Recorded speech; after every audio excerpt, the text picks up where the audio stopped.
એક રાત્રે મારા જેઠે અને મારી જેઠાણીએ મારી સાથે જે કર્યું તે સાંભળીને તમારો હોશ ઉડી જશે. આવી ઘટના તમે ક્યારેય સાંભળી નહીં હોય. મારું નામ હેમા છે. અમારું ઘર ગામડામાં હતું. મારા બાળકો શાળાની રજાઓમાં તેમની આંટીની ઘરે જવાની જીદ કરતા હતા. હું મારા બાળકો સાથે શહેરમાં મારી જેઠાણીને ઘરે જતી. જ્યારે અમારા ઘરે આવવું હોય ત્યારે મારા પતિ અમને લેવા આવતા હતા. જ્યારે હું રાત્રે મારી જેઠાણીના ઘરે તેની સાથે વાત કરતી ત્યારે તે મને કહેતી કે ચાલો હું તમને તમારી કમરની મસાજ કરી દઉં. આખી જિંદગી તમારી કમર ક્યારેય દુખાવો થશે નહીં. મારી જેઠાણી મારી કમર પર માલિશ કરાવવા માટે તેલ લાવતી અને માલિશ કર્યા બાદ મને ખૂબ નીંદર આવતી અને હું સૂઈ જતી. અને જ્યારે અડધી રાત્રે મારી આંખ ખુલતી ત્યારે મને કંઈક અજીબ લાગતું અને જ્યારે હું સવારે ઉઠતી ત્યારે મારું શરીર સાવ થાકી જતું અને નબળાઈ અનુભવતું. પણ એક વાત બહુ અજીબ હતી કે અડધી રાતે પણ મારી જેઠાણી અને જેઠ બંને જાગતા હોય છે. અને એક દિવસ જ્યારે મેં આ રહસ્ય જાણવાની કોશિશ કરી અને રહસ્ય મારી સામે ખુલ્યું ત્યારે મારા પગ નીચેથી જમીન નીકળી ગઈ. હું મારા માતા પિતાની સૌથી વહાલી દીકરી હતી. મારે 7 બહેનો હતી અને મારી 7 બહેનોમાં હું સૌથી નાની હતી. માં નાનપણમાં ગુજરી ગયા હતા. મારા પિતાએ એકલા હાથે અમે 7 બહેનોનો ઉછેર કર્યો હતો. અમારો કોઈ ભાઈ પણ ન હતો. એક પછી એક મારી બધી બહેનોના લગ્ન થઈ ગયા. હું એકલી બાકી રહી ગઈ અને ભગવાનનો આભાર માનું કે મારી બધી બહેનો સાસરિયામાં ખૂબ જ ખુશ રહેતી હતી. પછી મારા લગ્નનો સમય આવ્યો. મેં શહેરમાં સરકારી નોકરી કરતા વ્યક્તિ સાથે લગ્ન કર્યા. અમે 7 બહેનોમાંથી મારી 2 મોટી બહેનો શહેરમાં રહેતી હતી. મારી એ બહેનો ભાગ્યે જ અમને મળવા આવતી. ત્યાંથી મારા પિતાએ તેમને કોઈ દીકરીને શહેરમાં લગ્ન કર્યા નથી અને તેઓ પણ મારા લગ્ન તેમની નજીકના ગામમાં કરાવવા માંગતા હતા, જેથી તેઓ મારા વિશે દરેક સમયે જાણી શકે અને મને મળી શકે. હું જેની સાથે લગ્ન કરવાની હતી તે છોકરો શહેરમાં નોકરી કરતો હતો, પણ તે દર મહિને 1 અઠવાડિયાની રજાઓમાં તેના ઘરે આવતો હતો. છોકરો સારી નોકરી કરતો હતો અને સારું કમાતો હતો, તેથી મારા પિતાએ ત્યાં મારો સંબંધ નક્કી કર્યો. આખરે મારા લગ્ન થયા. જ્યારે હું લગ્ન કરીને મારા સાસરે ગઈ ત્યારે મારા સાસરિયામાં માત્ર મારા સાસુ જ રહેતા હતા. મારા પતિ શહેરમાં રહેતા હતા અને આ દિવસ તેઓ તેમના લગ્નના કારણે જ ઘરે આવ્યા હતા. મારી એક જેઠાણી પર હતા. તેમને કોઈ સંતાન ન હતું. તેઓ બીજા શહેરમાં રહેતા હતા. તેમનું ઘર શહેરમાં જ હતું, જે અમારા ગામથી ઘણું દૂર હતું. લગ્ન પછી બધા મહેમાનો પોતપોતાના ઘરે ચાલ્યા ગયા. મારી જેઠાણી પણ અહીં હતા અને અમે બંને સાસરિયાના ઘરે ખૂબ ખુશ હતા. તે ક્યારેક તેના માતા પિતાના ઘરે પણ આવતી હતી. મારી જેઠાણીના લગ્નને 7 વર્ષ થઈ ગયા હતા, પરંતુ હજુ સુધી તેમને કોઈ સંતાન ન હતું. પરંતુ ભગવાનનો આભાર કે મારા લગ્નના 2 મહિના પછી હું ગર્ભવતી થઈ ગઈ હતી. મારા પતિ દર મહિને 1 અઠવાડિયા માટે ઘરે આવતા હતા અને મેં તેમની સાથે ખૂબ જ સારો સમય પસાર કર્યો હતો. મને મારા સાસરિયામાં મારી સાસુ તરફથી ઘણો પ્રેમ મળતો હતો, જ્યારે મારા પતિ પણ મને ખૂબ પ્રેમ કરતા હતા. જ્યારે પણ મારા પતિ ઘરે આવતા ત્યારે તે મારા માટે ઘણી ગિફ્ટ લાવતા અને મારી ખૂબ કાળજી લેતા. મારી સાસુ પણ ઘરના કામમાં વ્યસ્ત હતી. તે મને આરામ કરવાનું કહેતી. મેં લોકોને સાસુ વિશે ખરાબ બોલતા સાંભળ્યા હતા, પરંતુ મારી સાસુ ખરેખર ખૂબ જ સરસ સ્ત્રી હતી. જ્યારે હું ખૂબ નાની હતી ત્યારે મારી માં મને આ દુનિયામાં એકલી છોડીને ચાલી ગઈ હતી. મને મારી સાસુ તરફથી મારી માનો પ્રેમ મળી રહ્યો હતો. આ વાતથી મને ખૂબ આનંદ થયો. મારા લગ્નના 2 મહિના પછી મારા પિતાનું પણ અવસાન થયું. હું મારા પિતાના અવસાનથી ખૂબ જ દુઃખી હતી, પરંતુ હું ગર્ભવતી હોવાથી ડૉક્ટરે મને વધુ તણાવ ન લેવાની સલાહ આપી હતી. મારા પ્રેગ્નન્સીના સમાચારથી મારા ઘરના દરેક લોકો ખૂબ જ ખુશ હતા. 9 મહિના પૂરા થયા પછી મેં એક સુંદર પુત્રને જન્મ આપ્યો.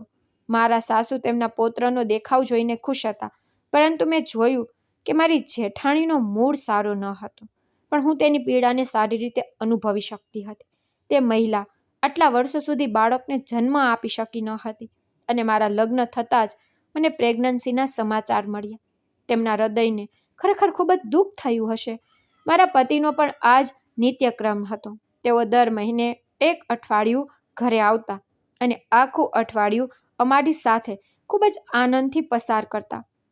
હવે તેને પોતાના પુત્રને જોવાની ખૂબ આદત પડી ગઈ હતી. તેથી તે 1 મહિનામાં ઘરના 2 ચક્કર લગાવતા હતા. જોકે મારી જેઠાણી ખૂબ જ સારા સ્વભાવની હતી.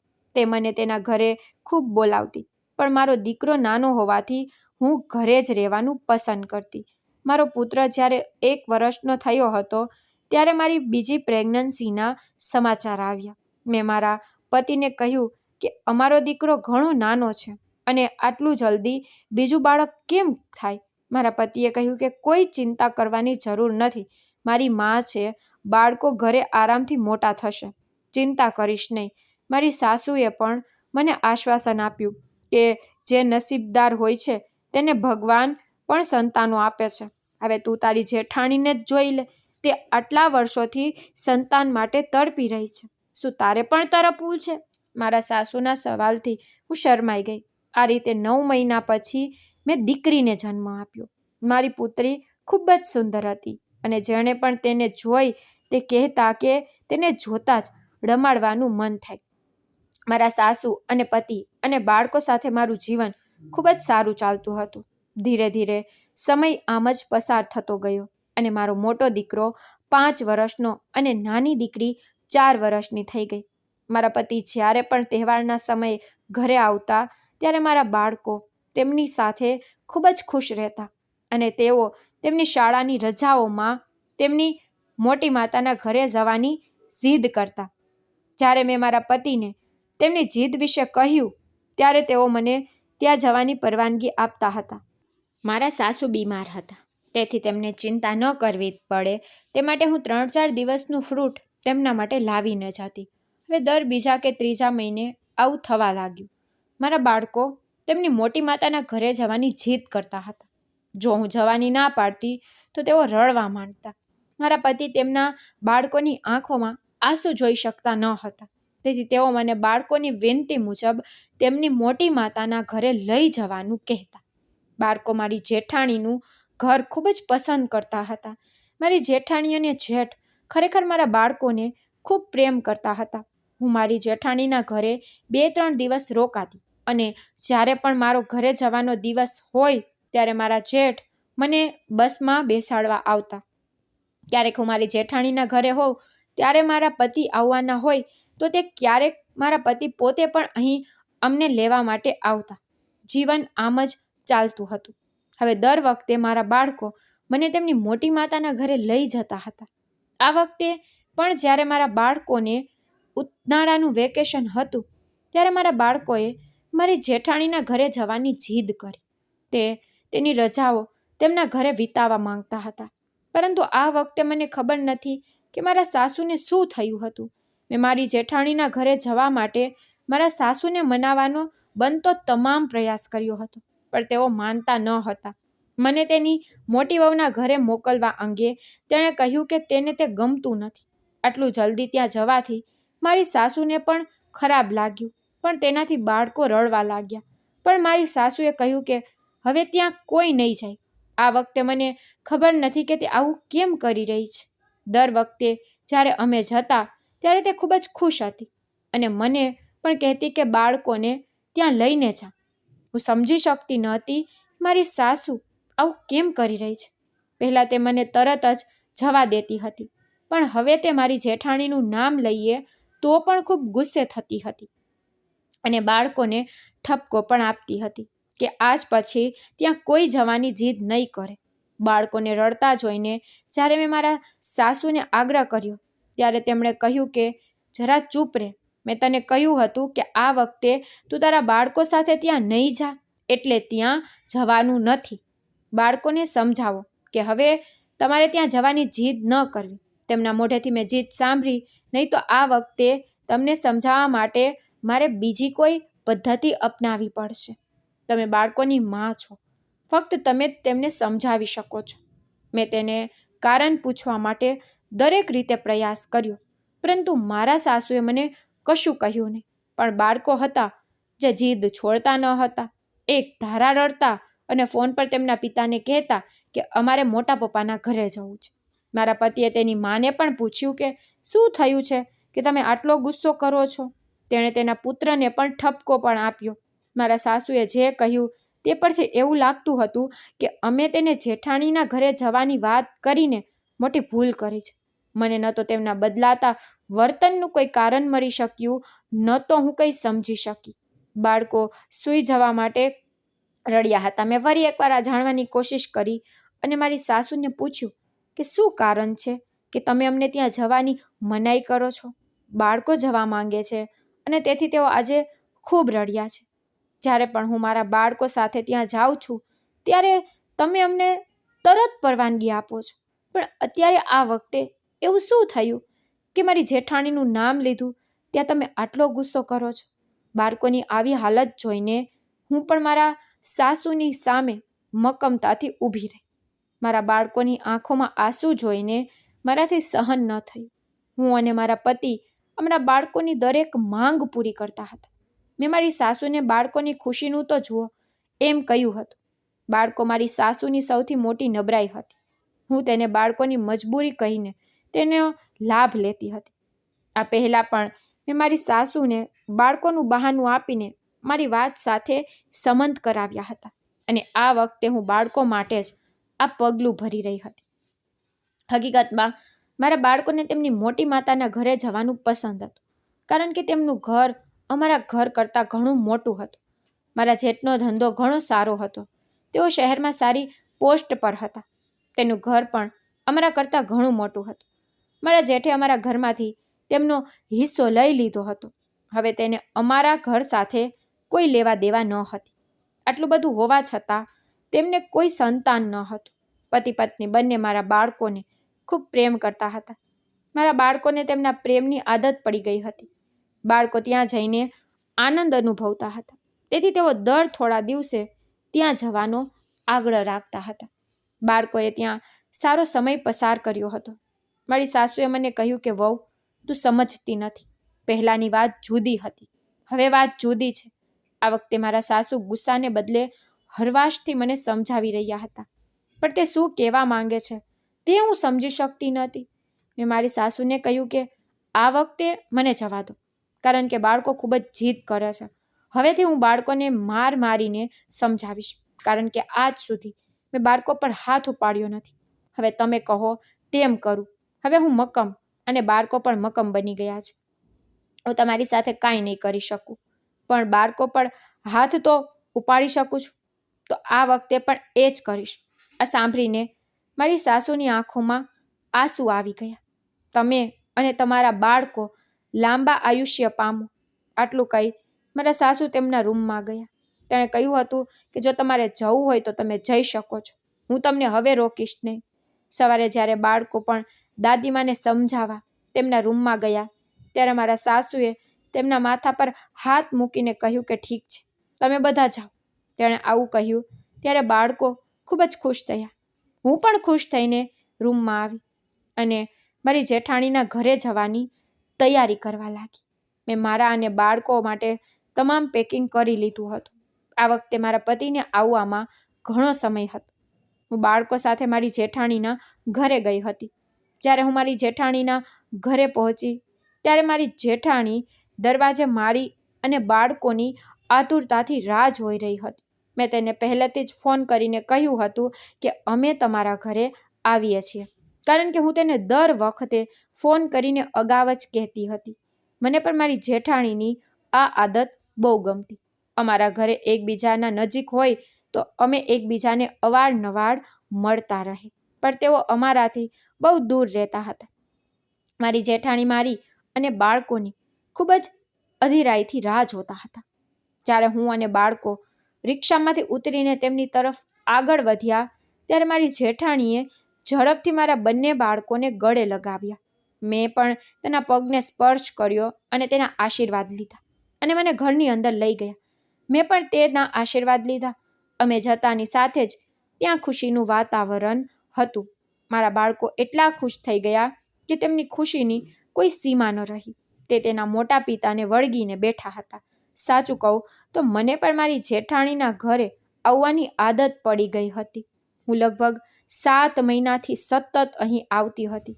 તે પહેલાં હું ક્યારેક આવતી હતી. આ લોકો અમારા માટે ઘણું બધું કરતા હતા. મારી જેઠાણી મારી પસંદગીનું ભોજન બનાવતી હતી અને મારા જેઠ બાળકો માટે ઘણા કપડાં અને રમકડાં લાવતા હતા. તેથી મને અને બાળકોને અહીં આવવું ગમતું. પણ મને ખબર નથી કે મારી સાસુ શું વિચારી રહી હતી. મેં આ વાતને અવગણીને વિચાર્યું કે ભવિષ્યમાં જે થશે તે જોયું જશે. હવે હું અહીં આવી છું. મને બહુ મજા આવે છે. મારી જેઠાણીએ મને કહ્યું કે હેમા, હું અને તારા જેઠ બાળકોના આવવાથી આતુરતાથી રાહ જોઈ રહ્યા હતા. મારી જેઠાણીએ કહ્યું કે તમે મને મારી બહેનની જેમ વહાલા છો અને આ બાળકો મને મારા પોતાના બાળકો લાગે છે. મને આ બાળકો ખૂબ જ પ્રિય છે. તમે તેમને અહીં લાવીને સારું કરી રહ્યા છો. અમને પણ બહુ સારું લાગે છે. તેની વાત સાંભળીને હું સહેજ હસી. મારી જેઠાણીના ઘરે નોકરાણીઓ કામ કરતી હતી, તેથી તે મારી સાથે આરામથી સમય પસાર કરતી હતી. મારી જેઠાણીએ મારી પસંદગીનું ભોજન બનાવ્યું હતું. બાળકો રમતા હતા અને હું ખૂબ ખુશ હતી. ટેબલ પર રાખેલ મારી પસંદગીની રસોઈ જોઈને હું ખૂબ ખુશ થઈ. જમ્યા પછી હું બાળકોને સૂવા માટે રૂમમાં લઈ ગઈ. મારી જેઠાણીના ઘરે મહેમાનો માટે ખાસ રૂમ બનાવવામાં આવ્યો હતો, કારણ કે તેમના ઘરે મહેમાનો બહુ આવતા હતા. હું જ્યારે પણ જતી ત્યારે એક જ રૂમમાં રહેતી હતી. બાળકોને સૂવા પણ સારું હતું. બંને બાળકો રમીને ખૂબ થાકી ગયા હતા, તેથી તેઓ વહેલા સૂઈ ગયા હતા. મેં સૂવા માટે કપડાં પણ બદલી નાખ્યા હતા.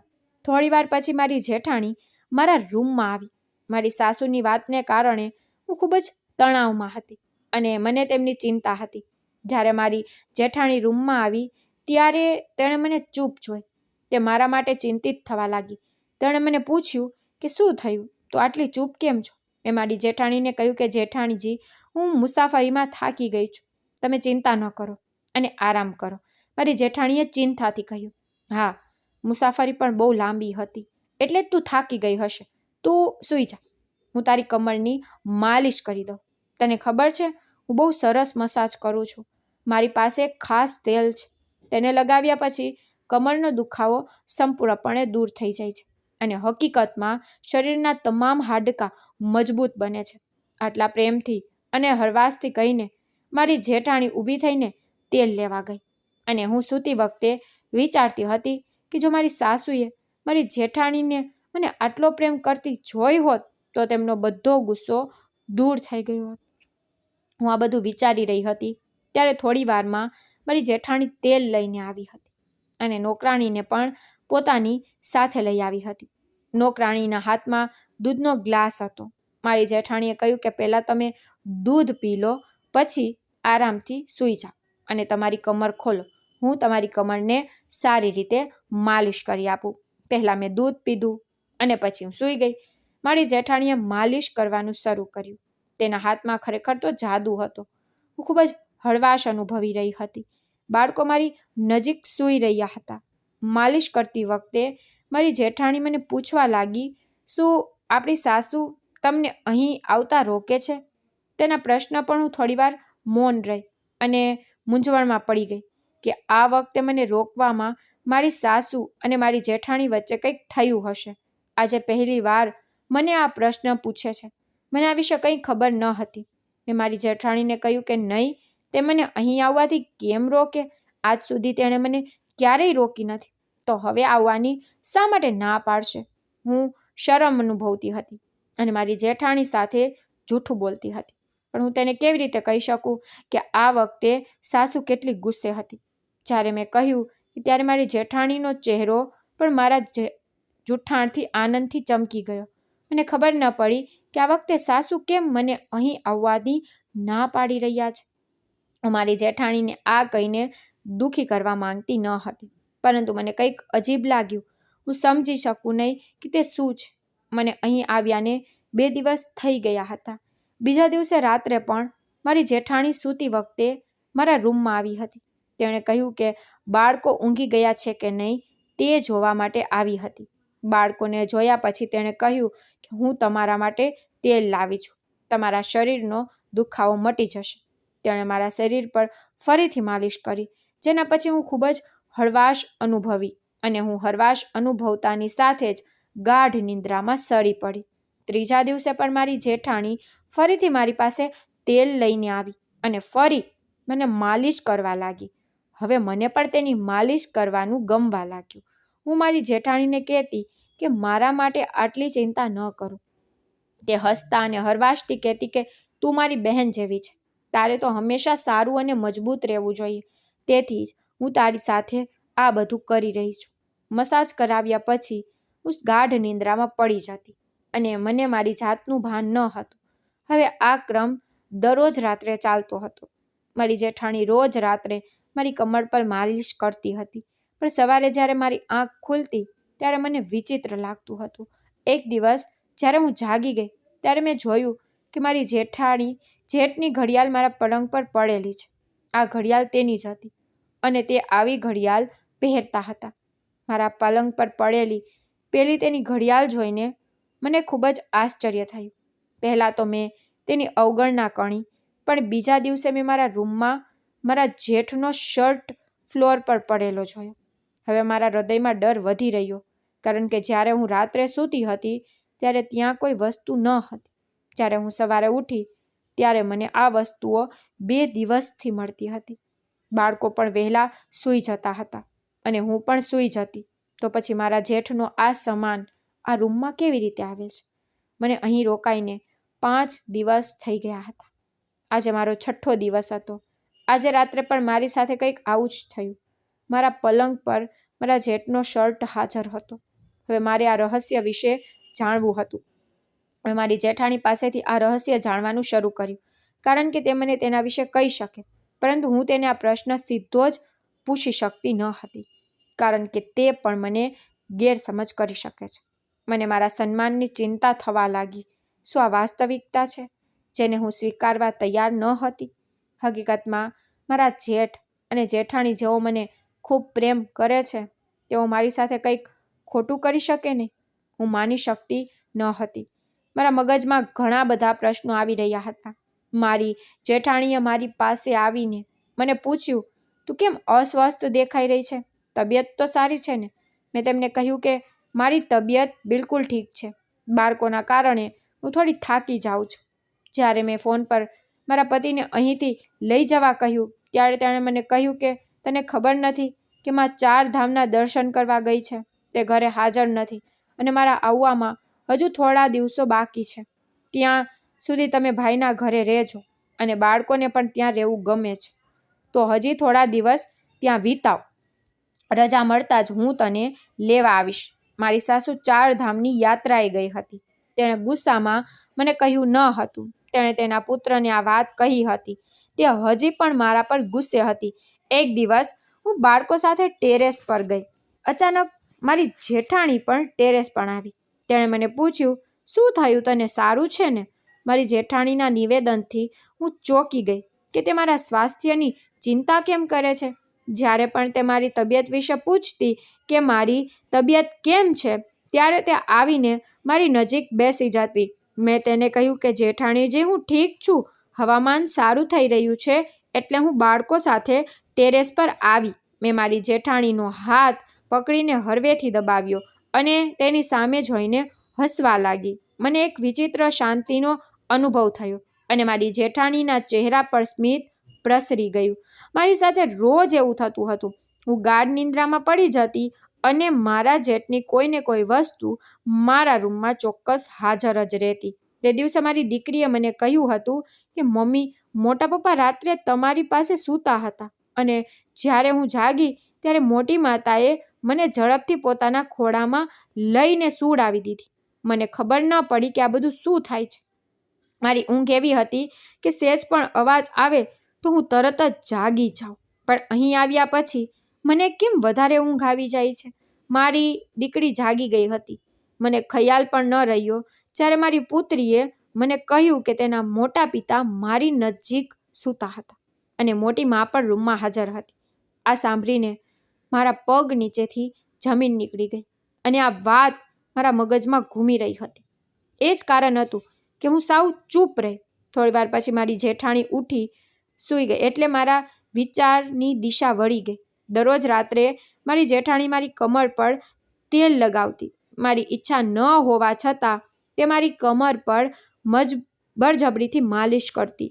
આ પછી હું ગાઢ નિંદ્રામાં જતી અને દરરોજ મારા જેઠની કોઈને કોઈ વસ્તુ મારા રૂમમાં હાજર રહેતી. અહીં મારી પુત્રીએ મને જે કહ્યું આ બધું કોઈ નાની વાત ન હતી.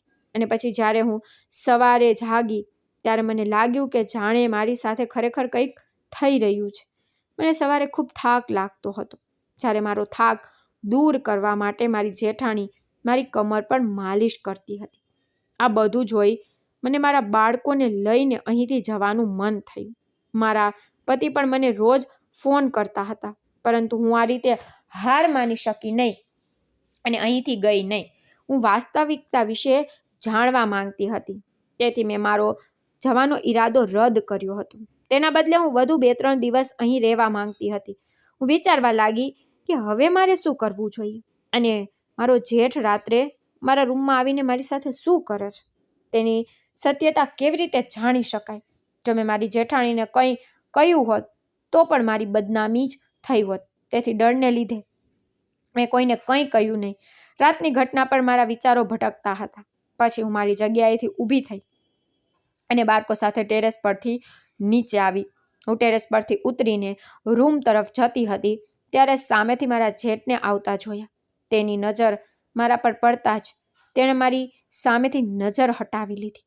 તે મારી પાસેથી પસાર થયા પણ મારી સામે જોયું પણ નહીં. હું તેની ક્રિયાથી વધુ મૂંઝાઈ ગઈ. રાત્રે મારા રૂમના આવનાર વ્યક્તિ આખો દિવસ દેખાતો નથી. આ બધું શું ચાલે છે? હું સમજી શકતી ન હતી કે મારી સાથે શું થઈ રહ્યું છે. મને સખ્ત માથાનો દુખાવો થવા લાગ્યો. હું માથું દબાવીને બેસી ગઈ. આટલું વિચાર્યા પછી પણ હું એક પણ વાત સમજી શકી નહીં. હું હિંમત કરીને રૂમની અંદર આવી ગઈ હતી. બાળકો બહાર રમતા હતા. મેં રૂમમાં બેસીને એક પ્લાન તૈયાર કર્યો હતો અને તેના પર ધ્યાન કેન્દ્રિત કરવા માટે રાતની રાહ જોવા લાગી હતી. સાંજ પડી ત્યારે હું ફ્રેશ થઈ ગઈ હતી અને જ્યારે હું રૂમની બહાર આવી ત્યારે ડાઇનિંગ ટેબલ પર મારા જેઠ અને જેઠાણી મારી રાહ જોઈને બેઠા હતા. મને આવતાની જોઈ મારી જેઠાણીએ હસીને કહ્યું, બેસો, મેં બાળકોને ખવડાવી લીધું છે, તમે આરામથી બેસીને જમી લો. હું જઈને મારી જેઠાણી પાસેની ખુરશી પર બેઠી. આજે હું તેમની સાથે હંમેશાની જેમ સારું વર્તન કરતી રહી, જેથી તેમને ખબર ન પડે કે મને આ બંને પતિ પત્ની પર શંકા થવા લાગી છે. મારા જેઠનો ચહેરો જોઈને મને ખૂબ જ ગુસ્સો આવતો હતો, પણ મારે સત્ય સુધી પહોંચવાનું હતું, તેથી મારે તેમની સાથે સારું રહેવું હતું. મને ખાવાનું પણ મન થતું ન હતું, પણ બધાને બતાવવા માટે મેં ખરાબ દિલથી ખાવાનું શરૂ કર્યું. મારી જેઠાણીએ મારી સામે જોયું અને કહ્યું, તમારી તબિયત સારી છે ને? તેણીએ કહ્યું કે મારો મતલબ તમને ચક્કર વગેરે નથી આવતા ને? મેં ખાવાનું શરૂ કર્યું હતું. મેં મારી જેઠાણીને કહ્યું કે મારી સાથે આવું કંઈ નથી થઈ રહ્યું. મારી તબિયત બિલકુલ ઠીક છે. દર વખતે હું તેનો અર્થ સમજવામાં અસમર્થ હતી. રાત્રે ભોજન કર્યા પછી હું બાળકોને સૂવા માટે રૂમમાં લઈ જતી. થોડીવાર પછી બાળકો પણ સૂઈ ગયા. હવે હું મારી જેઠાણીના રૂમમાં આવવાની રાહ જોવા લાગી. થોડીવાર પછી મારી જેઠાણી રૂમનો દરવાજો ખોલીને અંદર આવી અને સીધી મારી બાજુમાં બેસી ગઈ. હંમેશાની જેમ મારી જેઠાણી મારા માટે દૂધનો ગ્લાસ લઈને આવી હતી અને માલિશ માટે તેલ પણ લઈ આવી હતી. મેં દૂધ પીધું ન હતું અને મને દૂધ પીવાનું મન નથી થતું એવું બહાનું આપ્યું હતું, પણ આજે તે જે તેલથી માલિશ કરતી હતી તે મેં બદલી નાખ્યું હતું. મારા બદલાયેલા તેલથી માલિશ કરીને તે રૂમમાંથી બહાર નીકળી ગઈ. જતાની સાથે જ મેં મારી કમર સાફ કરી. મને ધીમે ધીમે ઊંઘ આવવા માંડી, પણ મેં મારી જાત પર કાબૂ રાખ્યો. આજે મારા જેઠની તબિયત બગડી ગઈ હતી અને હું આખી રાત જાગી રહી, પણ તે રૂમમાં ન આવ્યા અને મને ઊંઘ પણ ન આવી. મારો આજનો પ્લાન ફ્લોપ થઈ ગયો હતો, કારણ કે મારા જેઠને ખૂબ જ તાવ આવ્યો હતો. મને આ વાતની જાણ ત્યારે થઈ જ્યારે હું બહારનું વાતાવરણ જોવા માટે રૂમની બહાર ગઈ. મને મારી જેઠાણીના રૂમમાંથી અવાજ સંભળાયો કે મારા જેઠ દવા માંગી રહ્યા છે અને કહે છે કે મને ખૂબ તાવ છે. મારી જેઠાણી બોક્સમાંથી દવા લેવા માટે બહાર આવી હતી. મેં તેને જોતાની સાથે જ મારી જાતને છુપાવી દીધી. ભલે મારી યોજના ફ્લોપ થઈ ગઈ હતી. હું સારી રીતે સમજી ગઈ હતી કે તે તેલમાં જે મને લગાવતી હતી તેમાં જ કંઈક ખોટું હતું. આજે તેલ બદલવાને કારણે મને ઊંઘ ન આવી. કાલે પણ એ જ કરીશ. અને એવું જ થયું. જ્યારે બીજા દિવસે હું ચોરી છુપેથી મારી જેઠાણીના રૂમમાં ગઈ અને ફરીથી તેલ બદલી નાખ્યું. મને ખબર પડી કે જ્યારે તે આવશે તો તે આ તેલ લાવશે અને આથી જ મને માલિશ કરશે. બીજા દિવસે રાત્રે હું ફરીથી મારી જેઠાણીના રૂમમાં આવવાની રાહ જોઈ રહી હતી. જ્યારે મારી જેઠાણીએ મને દૂધનો ગ્લાસ આપ્યો ત્યારે મેં તેને કહ્યું કે હું પછી પી લઈશ. આટલું કહીને મેં તેને પહેલાં મારી કમરની મસાજ કરાવી. જ્યારે તે રૂમમાંથી બહાર નીકળી ત્યારે મેં તક મળતાં દૂધ ફેંકી દીધું અને હું આ રીતે સૂઈ ગઈ કે જાણે હું ખૂબ જ ગાઢ ઊંઘમાં હોઉં. થોડીવાર પછી મને લાગ્યું કે કોઈ દરવાજો ખોલીને રૂમમાં આવ્યું છે. રૂમની અંદર બીજું કોઈ ન હતું પણ મારી જેઠાણી હતી. હું સૂઈ રહી છું કે નહીં તે જોવા માટે તેણે મને ખૂબ જ ધ્યાનથી જોયું. મારી જેઠાણી રૂમમાંથી બહાર આવી. હું ચૂપચાપ મારી જગ્યાએ સૂઈ રહી હતી. રાત ધીરે ધીરે પસાર થઈ રહી હતી. પછી મારી આંખોએ જે જોયું તે હું સ્વીકારવા તૈયાર ન હતી. મારો શ્વાસ થંભી ગયો હતો. આ બધું જોઈને હું ચોંકી ગઈ હતી. આ વખતે રૂમમાં આવનાર વ્યક્તિનો અવાજ સાંભળીને મને મારા કાન પર વિશ્વાસ ન આવ્યો. મારા જેઠ અને જેઠાણી બંને રૂમમાં હાજર હતા અને તેઓ જે પ્રકારની વાતો કરી રહ્યા હતા તે સાંભળીને મારા હોશ ઉડી ગયા. મેં સાંભળ્યું હતું તે બધું સાચું હતું. આ કેવી રીતે થઈ શકે? શું લોકોના આટલા બધા ચહેરા પણ હોય છે? મને આઘાત લાગ્યો.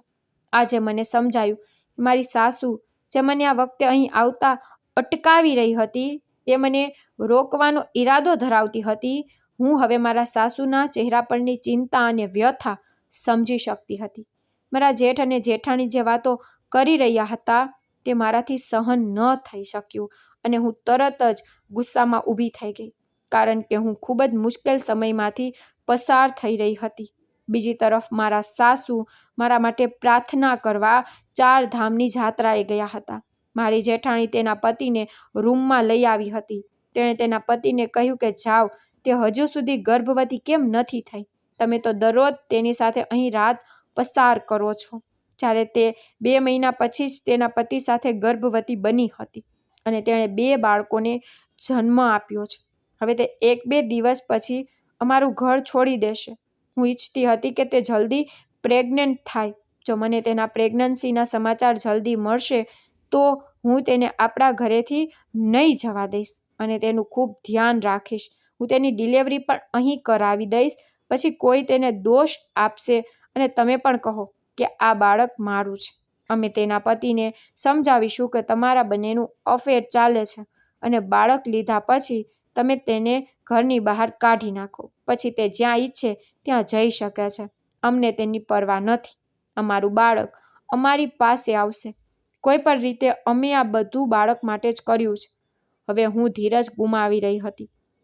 કૃપા કરીને તમારું કામ જલ્દી પૂરું કરો જેથી અમે અમારી યોજનામાં સફળ થઈ શકીએ. મારા જેઠે કહેવાનું શરૂ કર્યું કે હું દરરોજ તેની સાથે રાત તો વિતાવું છું. મને ખબર નથી કે તે હજી ગર્ભવતી કેવી રીતે નથી થઈ. જ્યારે ચેકઅપમાં ડૉક્ટરે તમારામાં ખામી જાહેર કરી છે, મારામાં નહીં. હું બિલકુલ ઠીક છું. તો પછી તે હજુ સુધી મારા બાળકની માં કેમ નથી બની? હવે મને સમજાયું કે આ બંને પતિ પત્નીનું વર્તન મારી સાથે અને મારા બાળકો સાથે કેમ સારું હતું. કારણ કે આ લોકો માત્ર પોતાના સ્વાર્થ માટે જ મારી સાથે સારું વર્તન કરતા હતા. એનો સ્પષ્ટ મતલબ હતો કે મારી સાસુને પહેલેથી જ આ બંનેના ઈરાદા પર શંકા હતી.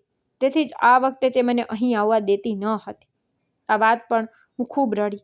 આજે લોહીના સંબંધો પરથી મારો વિશ્વાસ ઉડી ગયો હતો. એ વાત સાચી હતી કે મારી જેઠાણી અને જેઠ મારા બાળકના લીધે ખૂબ જ ખરાબ અસર પડી રહી હતી. પણ શું તેમને મને શિકાર બનાવીને આ બધું કરવું યોગ્ય હતું? તેમની વાસનાનું લક્ષ્ય મને જ બનાવી હતી. તો એ વિચાર્યું ન હતું કે જો તેઓ આવું કરશે તો મારું ઘર પણ બરબાદ થઈ જશે. તેઓ મારા પતિને એવું પ્રભાવિત કરવા માંગતા હતા કે હું મારા જેઠ સાથે અફેરમાં છું, અને જો હું ગર્ભવતી થઈશ તો તે બાળકના જન્મ પછી તેઓ બાળક લઈ લેશે, અને પછીથી જો મેં કોઈને સમજાવવાની કોશિશ કરી કે મારા જેઠ સાથે અફેર નથી, તો તેમની પાસે પુરાવા હશે, તેમની પાસે DNAનો રિપોર્ટ પણ હશે, કારણ કે તે બાળક તો વાસ્તવમાં તે મારા જેઠનું જ હોય. તો આ બધી બાબતો જાણ્યા પછી મારા પતિએ મને છોડી દીધી હોત અને હું લાચાર બની ગઈ હોત. ભગવાનનો આભાર માનું કે હું મારા જેઠથી ગર્ભવતી બની ન હતી, નહીંતર મારા જીવનમાં ઘણી બધી મુશ્કેલીઓ મારી રાહ જોઈ રહી હોત. હું મારી જાતને નફરત કરવા લાગી હતી, અને મારા જેઠાણી અને જેઠ માટેના મારા પ્રેમે મને આંધળી કરી દીધી હતી. હું મૂર્ખ હતી કે મારી સાસુના તમામ પ્રયત્નો છતાં હું જીદ કરીને તેના ઘરે આવી. હું આ બંને પતિ પત્નીને ખૂબ જ નફરત કરતી હતી, કારણ કે આજે આ લોકો શું કહેતા તે મેં મારા કાનથી સાંભળ્યું હતું. હું ઝડપથી ઊભી થઈ અને મારા જેઠની ગરદન પકડી. મેં કહ્યું, મને કહો કે તે મારી સાથે આવું કેમ કર્યું? હું તને મારા ભાઈ સમાન માનતી હતી, અને જેઠાણી તમને હું હંમેશા મારી બહેન જ માની છે. મને ખબર નહોતી કે તમે લોકો તમારા ઈરાદાને પૂરા કરવા માટે આટલા નીચે જઈ શકો છો. તે બંનેને અપેક્ષા ન હતી કે તેમની સત્યતા મારી સામે જાહેર થઈ શકે છે. તે બંને ખૂબ જ આશ્ચર્યથી મારી સામે જોઈ રહ્યા હતા, કારણ કે તેમને એવું લાગતું હતું કે હું સૂઈ રહી છું. મારા બાળકો પણ અવાજથી જાગી ગયા હતા. રાતના 3 વાગ્યા હતા. મેં મારી દીકરીને ખોળામાં લીધી અને તે જ સમયે મારા પુત્રનો હાથમાં પકડીને ઘરની બહાર નીકળવા લાગ્યા. મારા જેઠ અને જેઠાણી મને રોકવા માટે ખૂબ જ પ્રયત્નો કરી રહ્યા હતા, કારણ કે હવે તેઓ જાણતા હતા કે તેમની વાસ્તવિકતા બધાની સામે આવવાની છે. બંને જણા મારી માફી માંગી રહ્યા હતા અને મને આ વાત કોઈને ન કહેવાનું કહેતા હતા, પરંતુ હું ચૂપ ન રહી શકી. હું રાત્રે 3 વાગ્યે મારા બાળકો સાથે તેમના ઘરેથી નીકળી ગઈ હતી. આંધળી રાતમાં મને કંઈ સમજાતું ન હતું, પણ સારું થયું કે મને એક રિક્ષા મળી ગઈ. હું મારા બાળકોને લઈને તેમના ઘરે ગઈ, અને ત્યાં પહોંચ્યા પછી મેં મારા પતિને ફોન કરીને બધી વાત જણાવી. બીજા જ દિવસે મારા પતિ દોડીને મારી પાસે આવ્યા અને તેઓએ મને તેમના ભાઈ પાસે લઈ ગયા. તેઓએ મારા નિવેદનને જૂઠું બનાવવાનો ખૂબ પ્રયાસ કર્યો, પરંતુ જ્યારે મેં મારી પુત્રીને કહ્યું કે બેટા તે રાત્રે શું જોયું હતું, મારી દીકરીએ તેના પિતાને કહ્યું કે પિતાજી, મેં જોયું છે કે મોટા પિતા માની પાસે સૂતા હતા. આ બધું સાંભળીને મારા પતિએ તેના ભાઈના મોઢા પર થપ્પડ મારી અને તેને ખૂબ જ અણગમતી વાતો કહી. મારા પતિએ તેની સાથેના તમામ સંબંધોનો અંત લાવ્યો અને મારો હાથ પકડીને મને તે ઘરમાંથી પાછો લાવ્યો. જ્યારે મારા સાસુને પણ આ વાતની જાણ થઈ, ત્યારે તેણે તેની મોટી વહુ અને પુત્ર સાથેના તમામ સંબંધો તોડી નાખ્યા. તેણે કહ્યું કે આજ પછી તારે અમારા ઘરમાં પગ મૂકવાની જરૂર નથી. મેં મારા બાળકોને પણ સમજાવ્યું હતું કે આ બંને ખૂબ જ ગંદા છે, અમે તેમના ઘરે જઈશું નહીં. મારા પતિને ખૂબ જ શરમ આવી રહી હતી કે તેના ભાઈ અને ભાભીએ માત્ર સંતાન મેળવવા માટે મારો ગેરલાભ ઉઠાવ્યો હતો, અને આગળ તેઓ જે કરવાના હતા તે મારા અને મારા પતિનું જીવન બરબાદ કરી નાખત. આજની તારીખે અમને અકસ્માતનો ઊંડો અફસોસ છે. અમે બંને પતિ પત્નીએ તે લોકો સાથેના તમામ સંબંધો સમાપ્ત કર્યા છે. તેઓ અમારી ખૂબ માફી પણ માંગે છે. મેં સાંભળ્યું છે કે મારા જેઠની તબિયત બગડી રહી છે. તેઓ કોઈક ગંભીર બીમારીથી પીડાઈ રહ્યા છે, પરંતુ મારા પતિએ સોગંદ લીધા છે કે તેઓ મરી જશે, પરંતુ તેમના ભાઈ સાથે ક્યારેય સંબંધ નહીં રાખે. મને આનંદ થયો કે મારા પતિએ મને સપોર્ટ આપ્યો અને મેં જે કહ્યું તેમણે ઝડપથી માની લીધું. નહીંતર મેં ઘણા એવા લોકો જોયા છે જે લોકોની વાતોમાં આવી જાય છે અને તેમના ઘરને બરબાદ કરતા હોય છે. મારા પતિ મારા પર ઘણો વિશ્વાસ કરતા હતા. આજે હું મારા પરિવાર સાથે ખૂબ જ ખુશ છું. મિત્રો, હું આશા રાખું છું કે તમને અમારી વાર્તા પસંદ આવી હશે. જો તમને વાર્તા પસંદ આવી હોય તો વિડીયો લાઈક કરો. જો તમે ચેનલ પર નવા જ હો તો ચેનલને સબસ્ક્રાઈબ કરો, અને હા, નોટિફિકેશન બેલને દબાવો, જેથી તમને આગામી અપડેટ સૌથી પહેલાં મળી રહે. ધન્યવાદ.